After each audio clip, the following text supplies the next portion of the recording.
Hello बउआ सब, स्वागत बा अपने सब के यूआर क्लासेस के अद्भुत प्लेटफॉर्म में, जहाँ पे हम एक नया पहल करत जात बानी कि आर्य अग्रवाल के जो क्लास 8 के मैथ बा ओकरा एक अलग अंदाज में जो अपन बिहार के भाषा भोजपुरी ओ में बनावे के हम लोग कोशिश करम। हमरा पूरा उम्मीद है कि सफ़र बहुत ही आनंददायक रहते। ठीक है, अब यहाँ पे बाबू express -3/5 as a rational number with denominator. -3/5 को एक्सप्रेस करना है, डिनोमिनेटर आना चाहिए 20। ठीक है, तो -3/5 और यहाँ पे डिनोमिनेटर हमको दिया हुआ है, यहाँ पे डिनोमिनेटर 20 देल बाटे यहाँ पे। ठीक है, अब यहाँ पे बाबू क्या कर लेना है कि 5 और 20, तो पहले ये पता करना है कि भाई 5 को कितना टाइम हम मल्टीप्लाई करेंगे कि 20 आएगा। तो 5 1 जा 5, 5 2 जा 10, 5 3 जा 15, 5 4 जा 20, यानी कि मुझे ये पता चल गया कि 4 टाइम्स हम एक मल्टीप्लाई कर देली तो 20 आ गई। ठीक है, अब यहाँ पे ई दुनू यानी कि -3/5, ठीक है, इसको 4 से मल्टीप्लाई किए तो यहाँ पे आ गया 20, डिनोमिनेटर 20 आ गया। अब यहाँ पे -3 और 5 दोनों जो है सो भाई है। ठीक है, एक ही घर में भाई है। एक को आप 4 गुना आम खिला दिए, 4 पीस आम खिला दिए मल्टीप्लाई करके, तो -3 से आपका कौन सा दुश्मनी है? कोई दुश्मनी है क्या? बिल्कुल नहीं है। तो इसको भी आपको 4 से मल्टीप्लाई करना पड़ेगा, यानी कि न्यूमरेटर और डिनोमिनेटर में सेम चीज़ से मल्टीप्लाई करना पड़ता है, तभी हमारा एक इक्विवेलेंट फ्रैक्शन तैयार होगा। तो हम -3 को 4 से मल्टीप्लाई कर दिए और 5 को 4 से मल्टीप्लाई कर दिए, क्योंकि मुझे 20 लाना था। तो 4 से 4 कैंसिल हो जाएगा। ठीक है, यानी कि वैल्यू हमारा -3/5 ही रहेगा। ठीक है, इसी को इक्विवेलेंट फ्रैक्शन बोलते हैं। अब इसको आप मल्टीप्लाई कर दीजिए, -3 को 4 से मल्टीप्लाई कर देंगे तो ये हो जाएगा -12, और यही आपका आंसर हो जाएगा।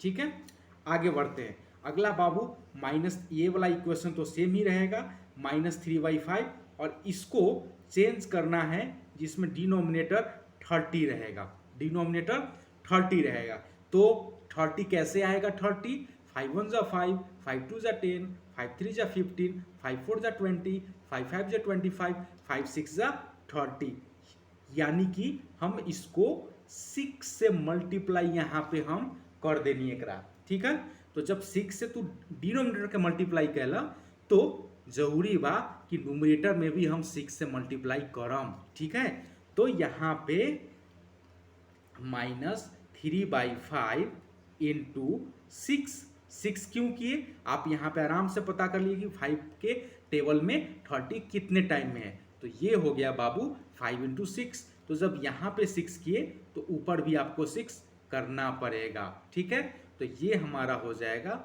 -18/30, यही आपका आंसर हो जाएगा। ठीक है, आगे बढ़ते हैं। अगला है 35। फिर यहाँ पे हमारा -3/5, ठीक है, और यहाँ पे लाना है हमारा 35। तो 35 कैसे आएगा, कहाँ से आएगा 35? तो फिर से हम 5 का टेबल पढ़ना स्टार्ट करेंगे। तो 5 1 जा 5, 5 2 जा 10, 5 3 जा 15, 5 4 जा 20, 5 5 जा 25, 5 6 जा 30, 5 7 जा 35, यानी कि बउआ सब 7 से हमको मल्टीप्लाई यहाँ पे करना पड़ा। तो जब 7 से यहाँ मल्टीप्लाई किए हैं तो ऊपर भी मल्टीप्लाई आपको करना पड़ेगा। तो -3/5 मल्टीप्लाई बाई 7, 7 से क्यों मल्टीप्लाई करना पड़ेगा?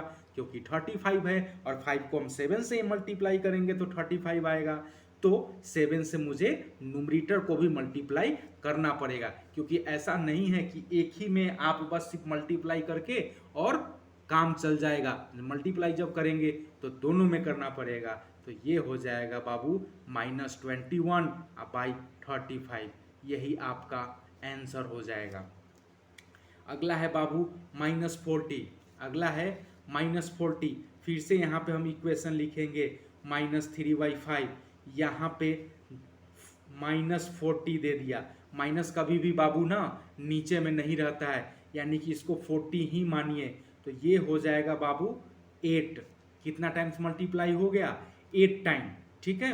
8 टाइम जब मल्टीप्लाई हो गया तो यहाँ पे माइनस आ जाएगा, तो -3/5 इसको हम 8 से मल्टीप्लाई कर दिए, तो 8 से ऊपर भी मल्टीप्लाई करना पड़ेगा। अगर डिनोमिनेटर में 8 से मल्टीप्लाई किए हैं तो न्यूमरेटर में भी 8 से मल्टीप्लाई आपको करना पड़ेगा, ठीक है। तो ये हो जाएगा बाबू -24 बाई 40, -24/40। 40 माइनस में कभी नहीं रहेगा, माइनस में जब रहेगा तो न्यूमरेटर में रहेगा, डिनोमिनेटर में कभी भी हम माइनस का चिन्ह नहीं लगाते हैं, ठीक है। अगला क्वेश्चन है express -42/92 as a rational number with denominator 7। Same question है बाबू, -42/98, यहाँ पे डिनोमिनेटर 7 कर दिया है। यहाँ पे पहले वाला में देखिए क्या होता था, पहले वाला में ज़्यादा रहता था तो हम मुझे पता चल जाता था कि मल्टीप्लाई करना है। यहाँ पे अपोजिट है, यानी कि यहाँ पे डिवाइड किया है, यहाँ पे 98 बड़ा है, यहाँ पे छोटा है, यानी कि हम बड़ा से छोटा की तरफ जा रहे हैं। तो इसका मतलब है कि मुझे डिवाइड करना पड़ेगा। क्या करना पड़ेगा, डिवाइड करना पड़ेगा। अब यहाँ पे हम लिख दिए -42/98, -42/98। 98 में आप कितना से डिवाइड करेंगे कि 7 आ जाएगा, 98 में आप कितना से डिवाइड करेंगे कि 7 आ जाएगा, तो 14 से डिवाइड करने पे 7 आ जाएगा। आप डिवाइड करके देख लीजिएगा। तो चूंकि अब डिवाइड हम 14 से डिनोमिनेटर में किए हैं तो न्यूमरेटर में भी आपको 14 से करना पड़ेगा, 14 से मल्टीप्लाई आपको करना पड़ेगा, ठीक है। तो जब 14 से हम डिवाइड करना पड़ेगा, तो -42 को जब हम 14 से डिवाइड करेंगे बाबू तो ये हो जाएगा -3, और 98 को 40 से, तो ये हो गया 7। तो ये -3/7 यही आपका आंसर हो गया बाबू, ठीक है। अगला -14/8/60, -14/8/60, इसको as a rational number with denominator 5, यहाँ पे डिनोमिनेटर बाबू 5 आ गया, फिर से ये कम आ रहा है, तो इसका मतलब चल गया कि यहाँ पे मल्टीप्लाई नहीं किया गया, यहाँ पे डिवाइड किया गया। तो 60 में हम कितना से डिवाइड किए कि 5 आ गया, 60 में हम कितना से डिवाइड किए कि 5 आ गया। आप भाग दे के देख लीजिए तो 12 आ जाएगा। इसका मतलब है बाबू -48/60, 60 में हम 12 से डिवाइड कर दिए तो यहाँ पे 5 आ गया, जो कि आपको क्वेश्चन बोल रहा है। तो हम मुझे 12 से न्यूमरेटर में भी डिवाइड करना पड़ेगा, न्यूमरेटर में भी डिवाइड करना पड़ेगा, ठीक है। तो जब -48 में हम 12 से डिवाइड करेंगे तो ये हो जाएगा बाबू -4, और डिनोमिनेटर के रूप में तो 5 है ही, यही आपका आंसर हो गया, ठीक है। Express each of the following rational number in standard form. तो सबसे पहले आप ये समझ लीजिए बाबू कि स्टैंडर्ड फॉर्म क्या होता है। स्टैंडर्ड फॉर्म क्या होता है, स्टैंडर्ड फॉर्म होता है बाबू शॉर्टेस्ट फॉर्म होता है, ठीक है। जैसे कि अगर हम यहाँ पे 12/20 लिख रहे हैं, ठीक है, तो 12/20 में मुझे पता है कि 4 के टेबल में 12 भी है और 4 के टेबल में 20 भी है, यानी कि अगर हम इसको 4 से डिवाइड कर देते हैं, इसको हम 4 से डिवाइड कर देते हैं तो ये हो जाएगा 3, और 20 को जब हम 4 से डिवाइड करेंगे तो 5, ये हो जाएगा बाबू आपका 3/5, ठीक है। तो ये जो 3/5 आया, ये इसका स्टैंडर्ड फॉर्म आ गया 12/20 का, यानी कि 3/5 ही है ये मुंह फुला के बड़ा लग गया है, ये नकाब पहन के यहाँ पे बड़ा हो गया है ये 3/5 ही, ठीक है। यहाँ पे तो इसके लिए क्या करना होता है बाबू, ऐसा कौन सा नंबर है जिससे -12 और 30, यानी कि 12 और 30 दोनों डिवाइड है। तो यहाँ पे बाबू हमें क्या करना पड़ेगा, यहाँ पे मुझे करना पड़ेगा HCF आप लोगों को पता है, highest common factor, HCF of 12 and HCF of 12 and 30। यहाँ पे HCF निकाल लीजिए। HCF निकालने के लिए पहले हम डिवाइड मेथड से 12 को 30 से हम डिवाइड करते हैं, 12 2 जा 24, यहाँ पे 6 हो जाएगा, फिर 6 को यहाँ पे करेंगे, ये जो पहले डिवाइजर था यहाँ पे क्यूसेंट हो जाएगा, ये 6 टू जा 12, ये कैंसिल हो गया 6 से, यानी कि हमारा HCF 6 हो गया। तो अब क्या करेंगे बाबू, -12/30 को हम 6 से डिवाइड कर देंगे। डिनोमिनेटर में भी 6 से डिवाइड करेंगे, न्यूमरेटर में भी 6 से डिवाइड करेंगे। 6 से क्यों डिवाइड करेंगे, क्योंकि 6 वो बड़ा से बड़ा नंबर है, 6 वो बड़ा से बड़ा नंबर है जो कि 12 को भी डिवाइड कर देगा और 30 को भी डिवाइड कर देगा। तो यहाँ पे जब -12 को हम 6 से डिवाइड करेंगे तो ये हो जाएगा -2, और 30 को हम 6 से डिवाइड करेंगे तो ये हो जाएगा 5। यही आपका इसका स्टैंडर्ड फॉर्म हो गया -12/13 का। ये है -2/5 ही है, ये मुंह फुला के ये अपने आप को बड़ा दिखा रहा है -12/30 का। ठीक है, आगे बढ़ते हैं।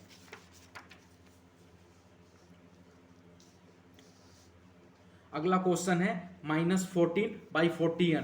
तो सबसे पहले हम क्या करेंगे बाबू, सबसे पहले हमारा प्रोसेस होगा HCF ऑफ 14 एंड 49। ठीक है, ये दोनों का HCF निकालेंगे। HCF क्यों निकालेंगे, HCF निकालने से हमें ये पता चल जाता है कि इसमें कौन सा नंबर वो मैक्सिमम नंबर है जिससे न्यूमरेटर और डिनोमिनेटर डिवाइड हो जाएगा। तो यहाँ पे HCF निकालने के लिए हम 49 को इस बार डिवाइड करेंगे 14 से। 14 3 जा 42, ये हो जाएगा 7। फिर यहाँ पे करेंगे ये वाला 14 को यहाँ पे कर देंगे, 7 2 जा 14, ये हो गया कैंसिल, यानी कि 7 से ये पूरी डिवाइड हो गई।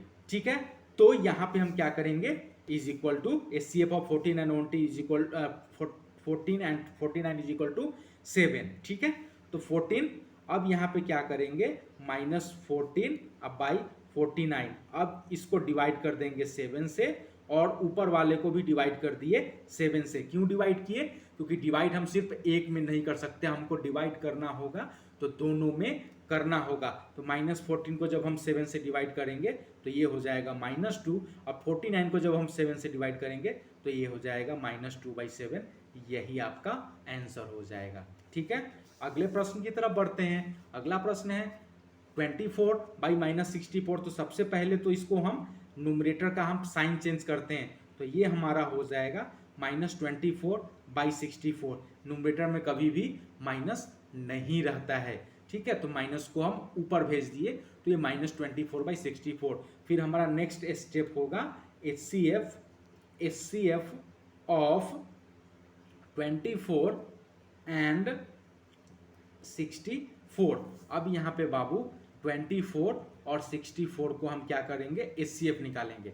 तो ये 2 टाइम में 48 हो जाएगा 6, फिर यहाँ पे 24 को करेंगे, फिर ये 1 टाइम में हो जाएगा, फिर यहाँ पे करेंगे, यहाँ वाले 16 को उतारेंगे यहाँ पे, तो 8 2 जा 16 हो जाएगा, हमारा HCF हो गया 8। तो यहाँ पे फिर -24/64, 64 को हम डिवाइड करेंगे 8 से, तो न्यूमरेटर को भी 8 से डिवाइड करना पड़ेगा। 8 से क्यों डिवाइड किए, क्योंकि दोनों का HCF 8 आया। तो -24 और 8 को करेंगे तो ये हो जाएगा बाबू -3, अब अपॉन 64 को जब 8 से डिवाइड करेंगे तो ये हो जाएगा -3/8। यही आपका आंसर हो जाएगा। और बढ़ते हैं अगले प्रश्न की तरफ। अगला प्रश्न है -36/63, -36/63। फिर से वही प्रोसेस होगा, HCF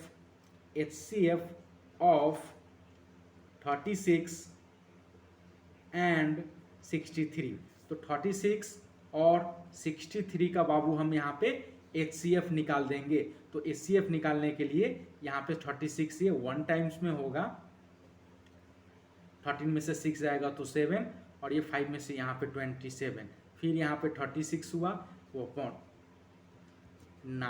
9 को यहाँ फिर करेंगे, फिर यहाँ वाला 27 को यहाँ पे उतार दिए, तो ये 27 पूरा डिवाइड हो गया, यानी कि हमारा HCF हो गया यहाँ पे 9।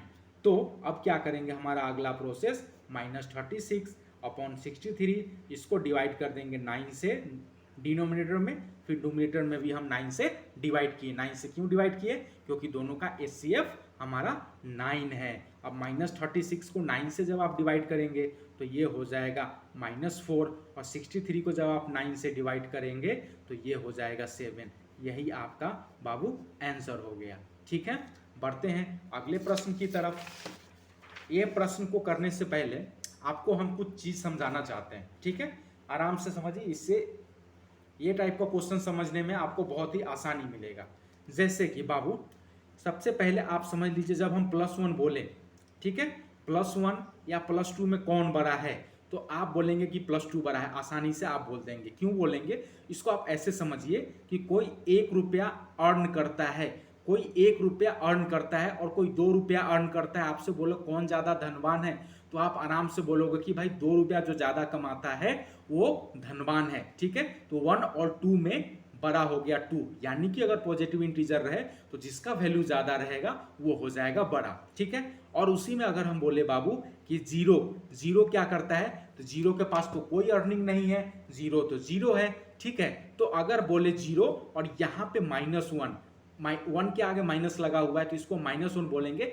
ये दोनों में कौन बड़ा है, तो कभी भी नेगेटिव इंटीजर रहे और जीरो रहे तो उसमें हमेशा जीरो बड़ा होता है। इसको आप ऐसे समझिए कि जीरो यानी कि इसके पास कोई आमदनी नहीं है और न ही इसके पास कर्ज है। 1 -1 यानी कि इसके पास 1 रुपया तो है मगर इसका अपना नहीं है, ये कर्ज लिया हुआ है। तो ये 1 रुपया कर्ज में है। जीरो वाला क्या है, ये कर्ज में नहीं है, आमदनी में नहीं है, तो ये कर्ज में भी नहीं है। तो आपसे बोले कि भाई दोनों में कौन बड़ा है, तो आप आराम से बोल दोगे कि भाई जीरो बड़ा है। क्यों बड़ा है? क्योंकि भाई ये लोन नहीं लिया हुआ है। इसका जो ये 1 रुपया है ये कभी भी आएगा, थप्पड़ मारेगा और इसका 1 रुपया ले लेगा। ठीक है, तो इसके पास फिर से वापस जीरो बच जाएगा और बेइज्जती होगी सो अलग। तो उसी तरह अगर हम -2 और -4 बोले कि ये दोनों में बड़ा कौन है, तो आप बोलोगे कोई -2 यानी कि इसके पास 2 रुपया कर्ज है, -4 यानी कि इसके पास 4 रुपये कर्ज है, 4 रुपया कर्ज है। अब बोले कि दोनों में से कौन बड़ा है, तो भाई इसको रुपए को करने में देने में दो रुपया ही है तो ये जल्दी वापस कर देगा। इसके पास 4 रुपए हैं, 4 रुपीज़ है, तो इसको देने में बहुत समय लगेगा। तो -2 और -4 में दिखता भले है कि -4 बड़ा है मगर यहाँ पे -2 बड़ा है। ठीक है, तो हम इसी नियम को हम यहाँ पे फॉलो करेंगे। अब यहाँ पे बाबू एक पॉजिटिव नंबर है और एक जीरो नंबर है, एक पॉजिटिव है और एक जीरो नंबर है। तो हम जानते हैं we know that zero is less than any positive number. Zero जो होता है बाबू वो किसी भी पॉजिटिव नंबर से छोटा होता है। तो 3/8 है और यहाँ पे खाली स्थान है जीरो, इसमें से बड़ा कौन है? बड़ा जाहिर सी बात है, इसके पास प्लस में 3/8 है, इसके पास जीरो है, तो ये बड़ा हो गया। ठीक है, अब यहाँ पे बाबू -2/9 है और जीरो है, जीरो यानी कि इसके पास 0 रुपया आमदनी है और इसके पास -2/9 रुपया तो है मगर ये कर्ज में है। तो फिर हम जानते हैं, हम क्या जानते हैं, be no that zero is